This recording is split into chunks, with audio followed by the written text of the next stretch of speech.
Planet America's fake news. What the hell is going on here?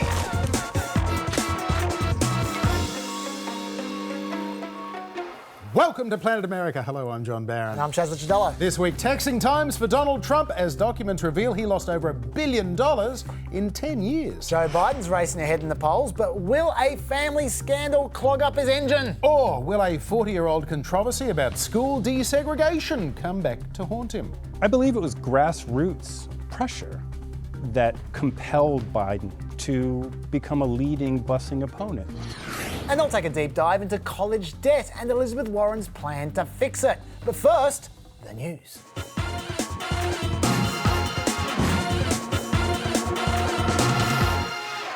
A major investigation by the New York Times this week revealed President Trump had declared losses of over $1 billion in the decade to 1995. The paper claimed that Trump was able to lose that money without going broke himself, in part because the money he was writing off belonged to other people, banks and the bond market. The report is based on leaked Internal Revenue Service transcripts, the numbers that would go into a tax return rather than the tax returns themselves. Overall, the Times reports Mr. Trump lost so much money that he was able to avoid paying income taxes for 8 of the 10 years covered by the transcripts. But far from undermining his claims of being a brilliant businessman, this is how the president responded on Twitter. Real estate developers in the 1980s and 1990s, more than 30 years ago, were entitled to massive write-offs and depreciation, which would, if one was actively building, show losses and tax losses in almost all cases. Much was non-monetary, sometimes considered tax shelter. And he continued, You would get it by building or even buying. You always wanted to show losses for tax purposes. Almost all real estate developers did and often renegotiated with banks. It was sport. Additionally, the very old information put out is a highly inaccurate fake news hit job. Well, tax experts have cast doubt on the president's claims of depreciation, but without the actual returns, we don't know all of the sources of income or losses. Although a New York Times report last year found that Trump was continually being bailed out by his late father, Fred, to the tune of over $400 million in today's money. Of course, Donald Trump has been promising to release his tax return since he started his presidential campaign. I will absolutely give my return, but I'm being audited now for 2 or 3 years, so I can't do it until the audit is finished, obviously. In February this year, President Trump's former personal attorney Michael Cohen was asked if he knew whether Mr. Trump was being audited. I don't know the answer. I asked for a copy of the audit. Now, Democrats want to see the returns and have asked the IRS whether in fact Trump really is being audited or not. Moments ago, Treasury Secretary Mnuchin denied a request for the president's tax documents. But why would he do that, Brett Baer of Fox News? The request lacks a legitimate legislative purpose.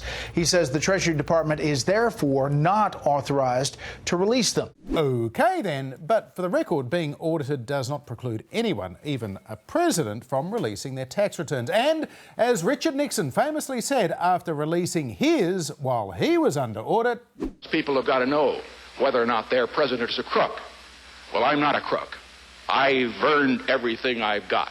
Meanwhile, the standoff between the Trump administration and congressional Democrats seeking to subpoena documents and witnesses relating to the Mueller investigation intensified this week to the point that Judiciary Committee Chair Jerry Nadler said, We are now in a constitutional crisis. Well, Nadler's committee voted to hold Attorney General Bill Barr in contempt this week for failing to front the House committee and refusing to give them the full unredacted Mueller report into Russian interference in the 2016 election. And they're not too happy either about what they view as Barr misleading them about the contents of the report itself. But this tweet from the president raised concerns that he might be about to exert privilege to stop the former counsel from appearing before Congress. Why would the Democrats in Congress now need a Robert Mueller ... to testify? Are they looking for a redo because they hated seeing the strong no collusion conclusion? There was no crime except on the other side, incredibly not covered in the report. And no obstruction. Bob Mueller should not testify. Well, Chairman Nadler says the law is clear on this. Congress has the right to hear from Mueller and key witnesses like former White House counsel Don McGahn.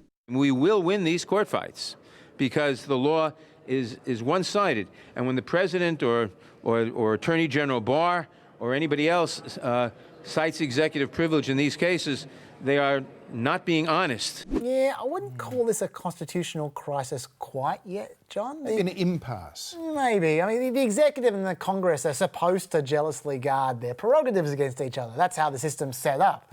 Let's not forget that Obama's Attorney General Eric Holder was also held in contempt by Congress for failing to cooperate with a congressional inquiry after Obama asserted executive privilege over documents. Pretty much the same thing. Even the quotes sounded the same. Elijah Cummings, who is now the Democrat in charge of the Oversight Committee, back then said the Republicans had been holding the Attorney General Eric Holder to an impossible standard, and that the Republicans had accused the Attorney General of a cover-up for protecting documents that he is prohibited from providing.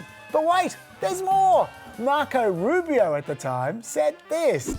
I think that it is outrageous that any Attorney General, Republican or Democrat, refused to comply with Congress's constitutional right to hold them accountable and the Justice Department accountable. I would say that if this was a Republican, just like I do now because it's a Democrat. And I think an Attorney General held in contempt of Congress is someone who should resign. The only difference between now and then, apart from them switching sides, is that everything's happening a lot faster. Just like all modern reality shows, John. Can't wait for the ending. It's not just Democrats hurling subpoenas around at the moment. The Republican-dominated Senate Intelligence Committee has subpoenaed Donald Trump Jr. They want him to answer some questions they have about his contacts with Russians, including that infamous June 2016 meeting at Trump Tower with a Kremlin-linked lawyer offering dirt on Hillary Clinton. The president says he was surprised that Republicans are the ones demanding his son testify again. My son is a good person. My son testified for hours and hours. My son was totally exonerated by Mueller, who, frankly, does not like Donald Trump. One more bipartisan effort, by the way, John. In the House Intelligence Committee this time, the Democratic chair and the top Republican have requested briefings about the counterintelligence information gathered by the Mueller probe. Remember, that was the info that was not so much about breaking laws, but more about whether Trump has been unduly influenced by Russia. A more interesting question, I think. And they're talking bipartisan subpoenas there as well. So some kind of partisan constitutional crisis? Not yet, it's not. This incredibly long and expensive election campaign leading to the statistically likely re-election of President Trump 2020. And now to a story that's been getting some renewed attention following a report last week in the New York Times, headed "Biden Faces Conflict of Interest, Questions That Are Being Promoted by Trump and Allies."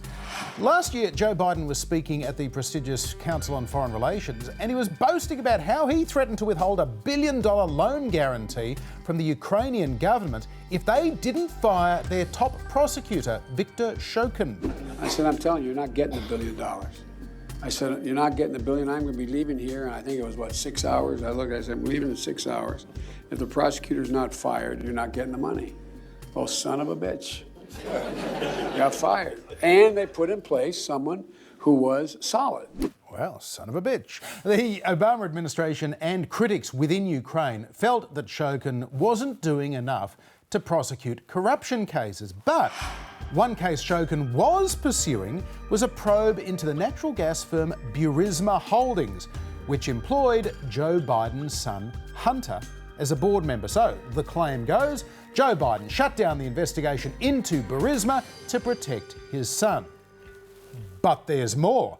President Trump's legal advisor, Rudy Giuliani, says the Burisma case is somehow linked to the launch of the whole Russia collusion probe. I got information about 3 or 4 months ago that a lot of the explanation for how this whole phony investigation started will be in the Ukraine. That there were a group of people in the Ukraine that were working to help Hillary Clinton and were colluding, really, with the Clinton campaign. And it stems around the ambassador and the embassy being used for political purposes. Okay, now this story certainly smells funny. Hunter Biden gets drummed out of the Navy for failing a cocaine test, and then like a month later, he scores this bludgy job from a Ukrainian company that pays $600,000 a year. The State Department's worried that this could complicate the fact his father is doing diplomacy in the Ukraine. No kidding. But according to Joe Biden, they never told him Instead, he apparently found out his son had this super high-paying job through news reports. So that seems sus. On the other hand, ex-colleagues say Biden never did anything to stop other Obama officials from pushing for criminal investigations, even into his son's company. And maybe they're right. Because it turns out that even though Biden put the hard word on the Ukrainian government in March 2016, according to a Ukrainian official, the investigation into Hunter Biden's company was shelved between 2014 and 2015. So maybe Biden's in the clear. Meanwhile, it also seems fishy that the president's lawyer, Rudy Giuliani, is somehow wrapped up in all this, especially when during one of Giuliani's multiple meetings with the current Ukrainian prosecutor, Giuliani called Donald Trump excitedly to brief him on his findings. The Ukrainian government have an interesting relationship with the Trump administration. Last year, they stopped cooperating with the Mueller investigation and froze 4 cases involving Paul Manafort, apparently because the Manafort cases were just too sensitive for a government deeply reliant on US financial and military aid. It's almost like they thought cooperating with a case that the president personally opposed might jeopardise their foreign relations with America. Talk about a conflict. Almost. Meanwhile, campaigning in Los Angeles this week, Joe Biden was asked whether he was concerned the sprawling Democratic presidential field will lead to a long, damaging primary battle in 2020. Biden told reporters he thinks actually the requirement in some of those early states to get 15% of the vote to win any delegates will winnow the field quite quickly. It's going to work its way through relatively quickly for all of us. And so I don't have any problem with the fact it's 15. But by the way, everybody said, why didn't I get in January? What did I tell you then? I said, because the process is already too long. And for Joe, of course, the process of running for president has been going now for, 31 years and counting. Well, you'd think he'd be ready for the campaign then, John. But Biden has been in the race now for 3 weeks? And yet, if you type Joe Biden website into Google and click on the top link, you still get sent to a parody website. It refers to taking a hands-on approach and about how Biden has a good feel for the American people. And if you scroll down, it's got some top-quality, creepy Uncle Joe videos. I strongly recommend you check them out. This IT team is going to wake up to this eventually and they're going to deal with it. I'm not sure. Rick Santorum's IT team took an awfully long time. Joe Biden's post-announcement bounce continued to show up in a series of polls this week. The rolling Morning Consult survey had the former Veep up another 4 points after jumping 6 the previous week, now leading Bernie Sanders by 21 points. Sanders was down another 3, continuing his slide from a peak of 27% when he announced in mid-February. Joe Biden seems to be skimming support fairly evenly. Pete Buttigieg is down 2 points, falling behind Kamala Harris this week. Biden's lead over Sanders has ballooned from an average of 6 points when he announced in late April to 23.5 points this week. A poll from Harris X and The Hill put Biden 32 points in front of Sanders, with Mayor Pete now making it into 3rd place. Now, I can't think of another presidential candidate who led by 30 points in primary polls and then didn't go on to win their party's nomination, although Hillary Clinton did lead Obama by an average of almost 28 in October of 2007, but had fallen behind him by February of 2008. And what was interesting about that race was that Hillary never had less than 33% support, but there was a ceiling. She didn't win the nomination because almost all of the support for other candidates like your mate, John Edwards, Bill Richardson and Joe Biden that year, they all went to Obama as the other candidates dropped out of the race. So right now, it's looking good for Biden, but there are no guarantees. As we all found out in 2016, there is a first time for everything, Chaz. Especially given, according to YouGov, only 29% of Democrats have a good idea of which candidate they intend to support in the primaries next year. 61% don't. So you're right, John, anything could happen.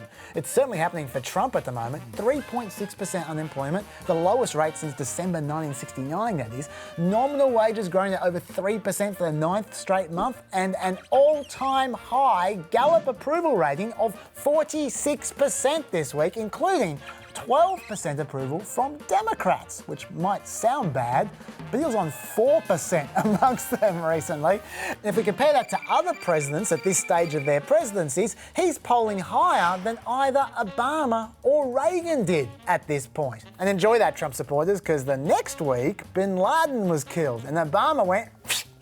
But let's talk 2020 policy now, John, because over the last month or so, we have missed a lot of announcements. Which is good because you do tend to get a little bit carried away. So let's spend 6 minutes catching up right now! Policy Watch. Okay, let's kick off with Bernie Sanders, who, like Elizabeth Warren, has released a very detailed rural America policy. Isn't that interesting, John?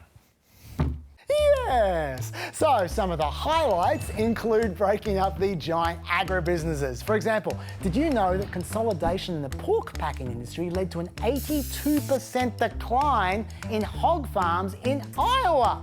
That's right, Iowa. What a coincidence!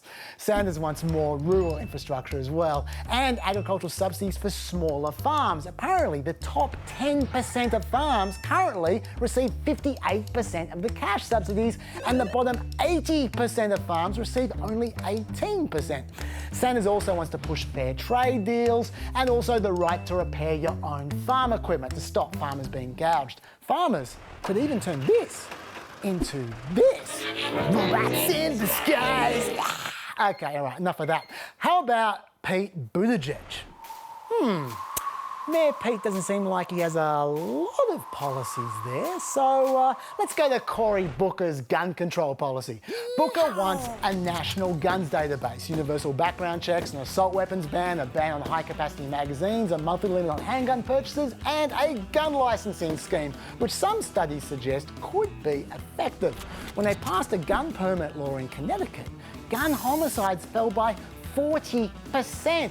And when they repealed a gun permit law in Missouri, gun homicides rose by 23%. Now, that's not proof, but it is worth noting at least. The question is though, when you pass all these laws, maybe throwing a buyback scheme, what happens to the people who refuse to give up their guns?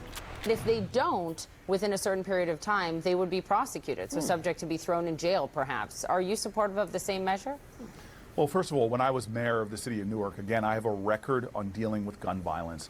We did a lot of gun buybacks and even other creative ideas that I think we should have when I'm president of the United States. Except that's not an answer.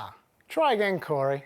Would you prosecute people? Do you support the government buying them back? And if not, potentially people could go to jail if they don't want to sell them back. Yes or no? Again, we should have a law that bans these weapons, and we should have a reasonable period in which people can turn in these weapons. Nice dodge, Cory. So effective.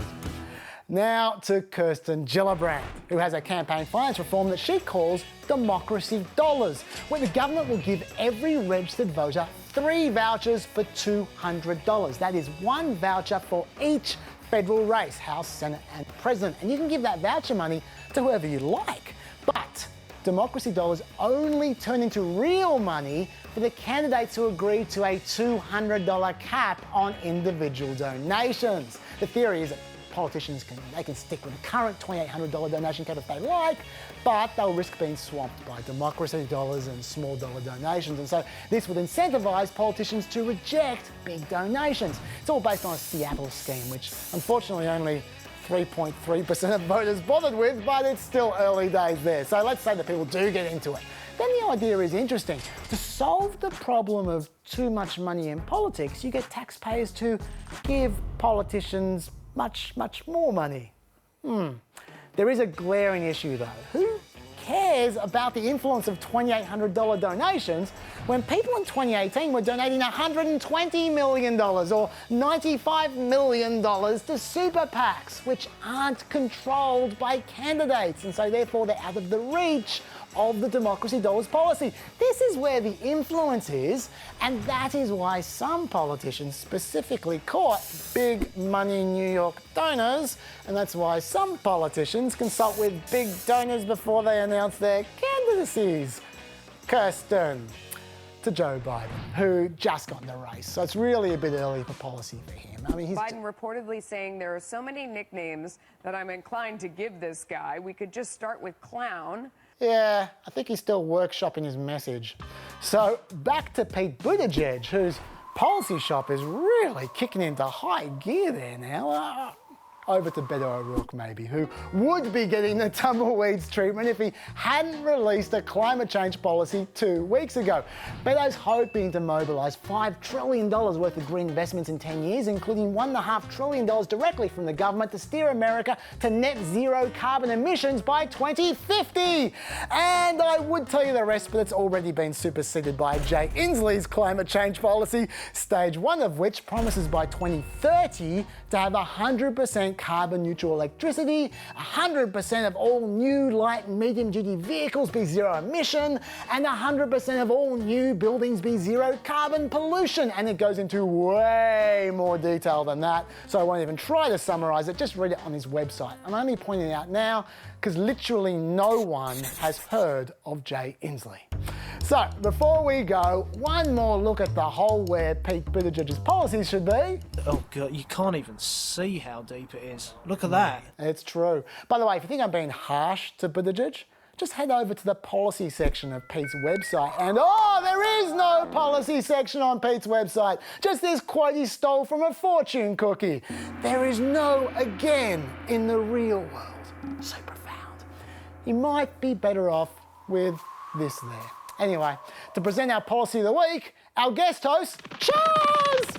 Thanks, Chaz! And the policy of the week belongs to Elizabeth Warren, who has put out a heap of them. She's like the anti-Buttigieg. But I want to focus for now on her student debt plan.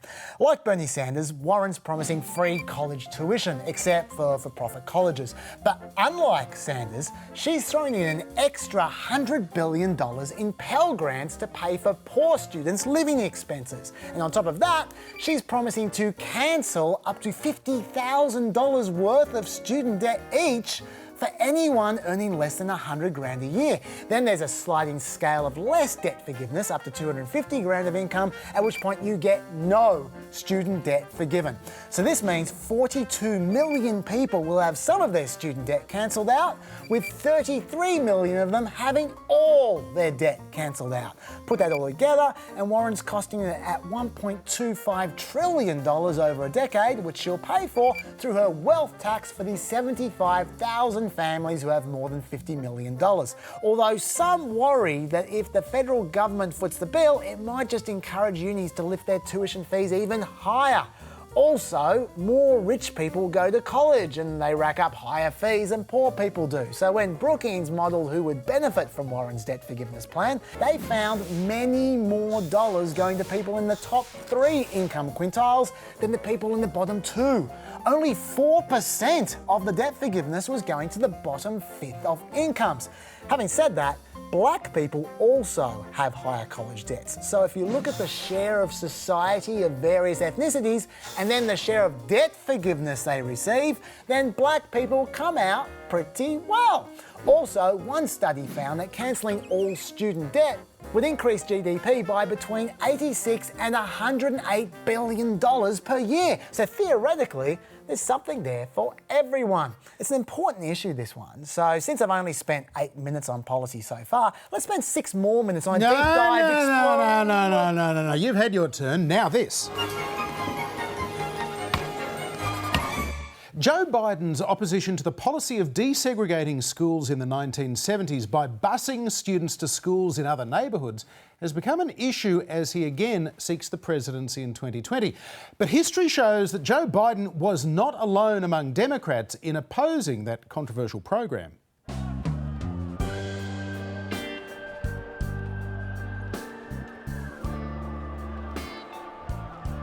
In 1954, the Supreme Court of the United States issued a landmark ruling in the case of Brown versus the Board of Education. It found racial segregation of schools violated the equal protection under the law granted by the Constitution. But efforts at enforcing that ruling were met with stiff resistance, particularly in the South. The white population are determined to prevent coloured students from going to the school their own children attend. Picketing the school, they clash with the police. More than a decade later, little had changed. Black kids still mostly went to black schools and white kids mostly went to white schools. In large part, that was a reflection of where people lived, because neighbourhoods weren't integrated, neither were the local public schools. In Charlotte, North Carolina in 1965, a court case opened the way for students to be allowed to transfer from one school district to another. Now, if there was a vacancy, black students could apply to go to a better funded school with mostly white students. But in reality, few did. Civil rights leader Malcolm X was among those who said it would be better to improve the quality of the black schools. Instead of waiting for someone else to come and bus our children into other communities or bus other children into these communities, we feel that we can do these things ourselves if we don't run into a hostile press that will distort our image and our intention to the public. In 1969, Federal District Judge James McMillan imposed a plan that involved transporting white students across town to previously black schools and black children to previously white schools. It quickly had national implications as federal judges made similar rulings and some state governors pushed back. Governor Ronald Reagan set the stage today for another court test in California of busing to achieve school integration. He signed a bill to outlaw busing without the consent of the parents of each student. Increasingly violent protests followed, and in Michigan, empty school buses were bombed in their depots. These Pontiac, Michigan school buses are scheduled to roll tomorrow morning, not simply to take children to school, but to effect integration in Pontiac schools by carrying children of one race to schools predominantly attended by children of the other. Richard Nixon had won the presidency by appealing to Southern white voters. By 1970, Nixon was expressing only lukewarm support for the integration of schools and outright opposition to busing. The law having been determined, it is the responsibility of those in the federal government, and particularly the responsibility of the President of the United States, to uphold the law. Opponents of busing argued that the money spent on tens of thousands of school buses would be better off going to the schools themselves, and that putting disadvantaged kids into a classroom with more advantaged students harmed the education of both. In 1971, Judge McMillan's plan was challenged in the US Supreme Court, which was expected to rule against it. Instead, it was a unanimous ruling in favour of judges ordering school districts to use busing to desegregate schools. At first, President Nixon bowed to the court's authority. Now that the Supreme Court has spoken on that issue, whatever I have said that is inconsistent with the Supreme Court's decision is now moot. But the following year, Nixon was up for re-election and he made his view on busing abundantly clear. Busing was bad for students, black and white. I am opposed to busing for the purpose of achieving racial balance in our schools. I have spoken out against busing scores of times over many years. The President called for a halt on all new busing programs. I shall propose legislation that would call an immediate halt to all new busing orders by federal courts, a moratorium on new busing. And Nixon wasn't alone. Democrats like former Vice President Hubert Humphrey and the 1972 presidential nominee, Senator George McGovern, who had been vocal supporters of civil rights, had deep reservations about enforced busings. Desegregate America itself and the schools would naturally follow, they said. Future Vice President Senator Joe Biden of Delaware was among those who shared those concerns. Plenty of white parents agreed. Those that could afford to sent their kids to private schools instead. Others moved from the cities into mostly white suburbs. But for poorer whites, all they could do was protest. I wouldn't care if they were green or purple. It's the idea of putting my kid on a bus when I have a school right across the street from where they should go. I don't care what color they are. And racism was never that far from the surface. Niggas suck! And it was the black students who were caught in the middle of it all. They were throwing eggs at the window and trying to hit people with them. Are you going back to school tomorrow? No way. Democratic Senator Ted Kennedy was among those who supported busing, and he faced claims of hypocrisy for sending his own children to private schools. He knew he was in hostile territory, but never before had a Kennedy been met with such a reception in Boston. He was booed. The crowd would not calm down. And in the Deep South, things were even worse.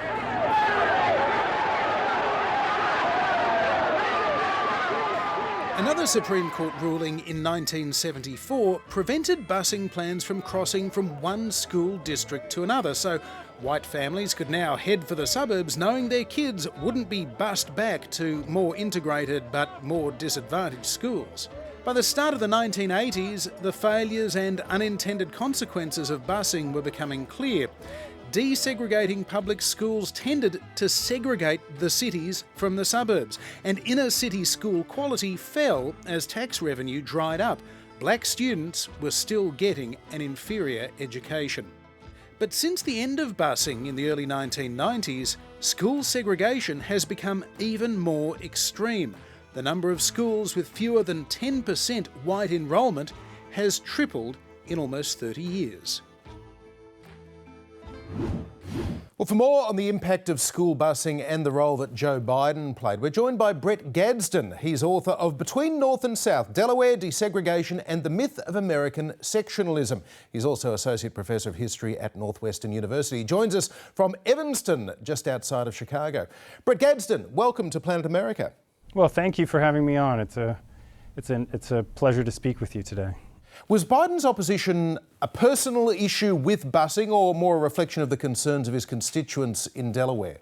I believe it was grassroots pressure that compelled Biden to become a leading busing opponent. I think had he taken another position, I think he believed at the time that it may have compromised his prospects.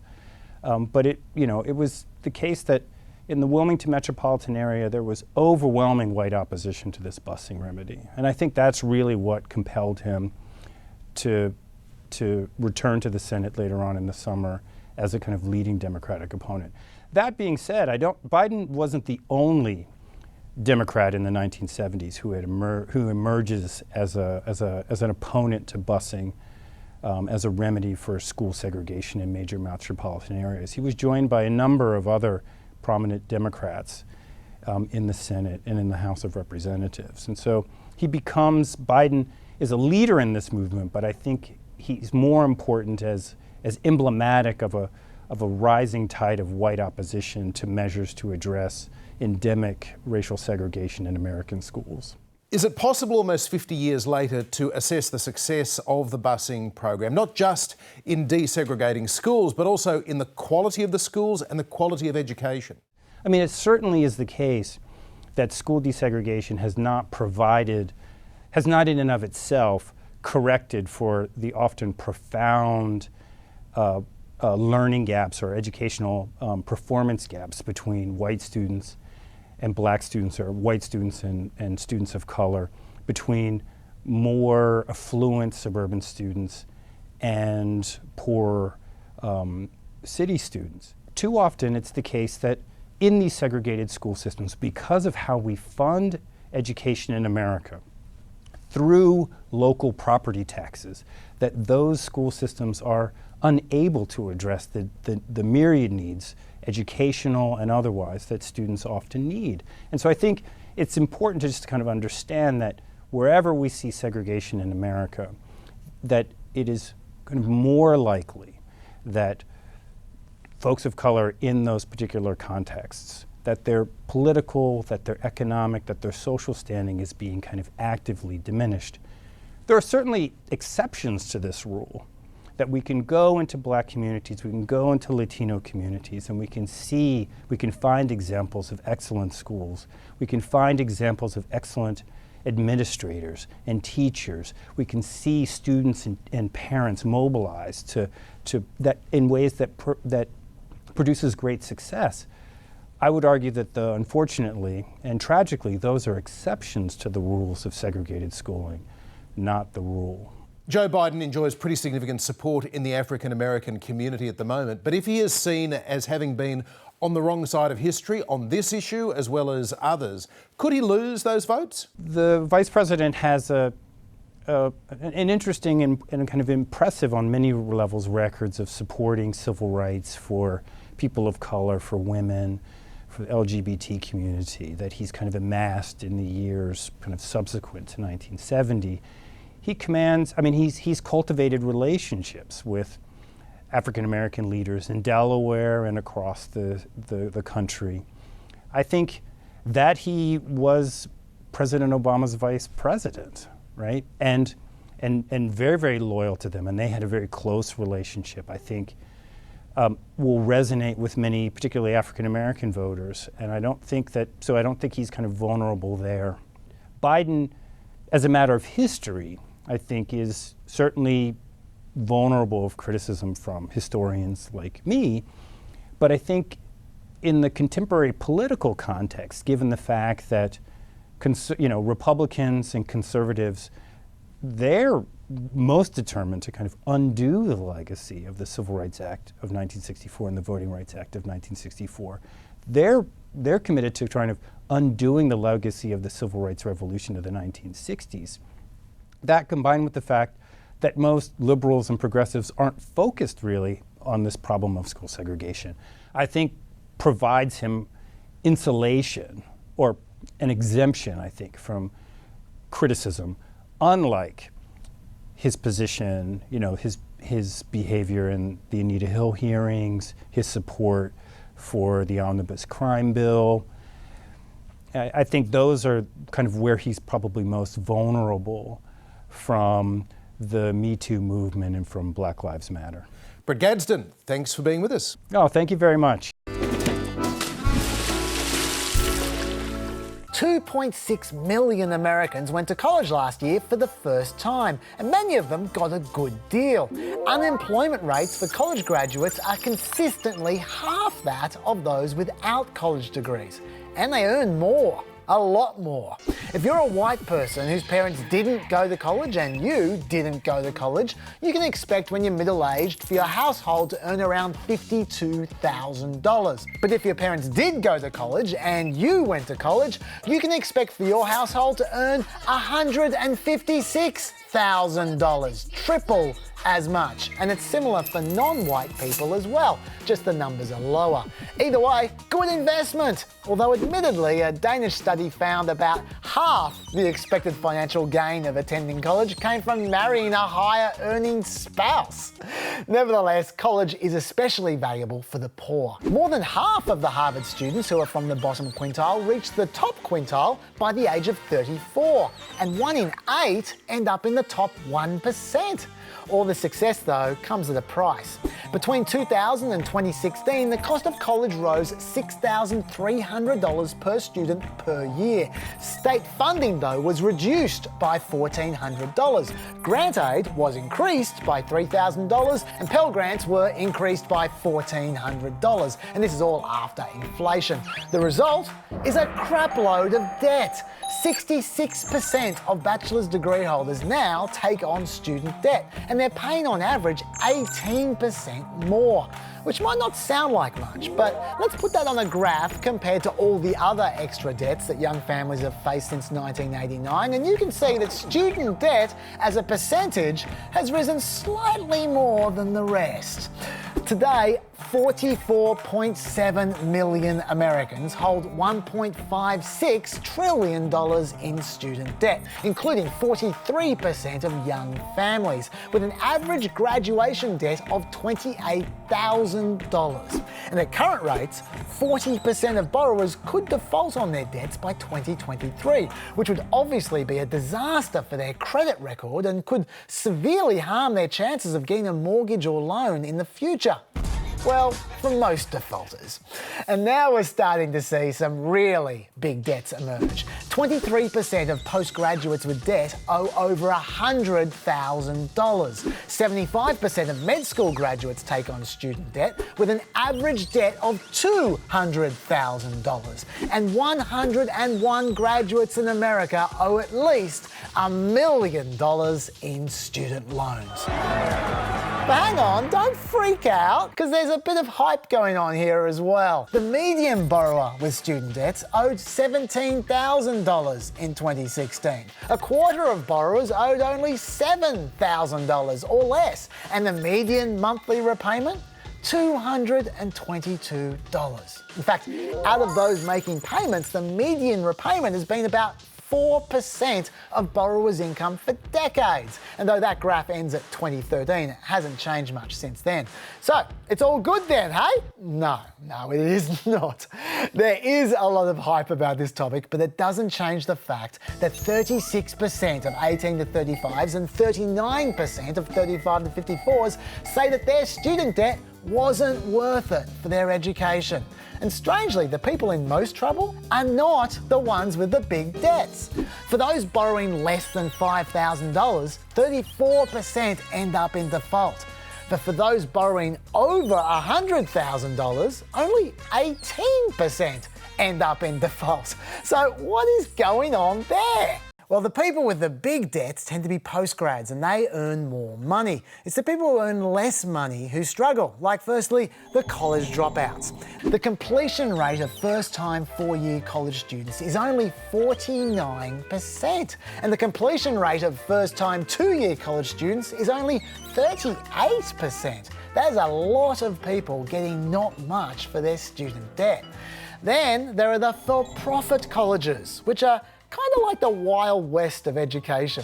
Remembering that in most colleges, 66% of graduates get loans averaging about $25,000. Well, at for-profit colleges, 88% of graduates end up with loans averaging about $40,000. Now, since for-profit colleges don't do much, graduates have a median income of only $22,000, which all adds up to a graduate loan default rate of 52%. And finally, there are black students who tend to be poorer, so they borrow more. And also they have lower incomes. From the moment they graduate, black graduates owe $7,500 more on average than white graduates. And within 4 years, black graduates hold on average $53,000 worth of debt, twice as much as white graduates. And this does horrible things to their wealth. Student debt reduces young white households' median wealth from $52,000 to $42,000, but it reduces young black households' median wealth from $10,000 to $4,000, which increases the ratio of young white to young black households' wealth from 5 to 1 to 10 to 1. Unsurprisingly, given all this, 21% of black graduates with a Bachelor of the Arts default on their loans, compared to only 4% of white graduates with a BA. Oh, and by the way, if you're wondering what percentage of black dropouts who attended for-profit colleges default on their loans, it's 67%. So we've got a student debt problem, all right. And I'll keep you in the loop about what candidates say about it. Yeah, you can bet on that. In the meantime, you will find a Planet Extra and much, much more on Facebook, YouTube and ABC iView. But for now, bye.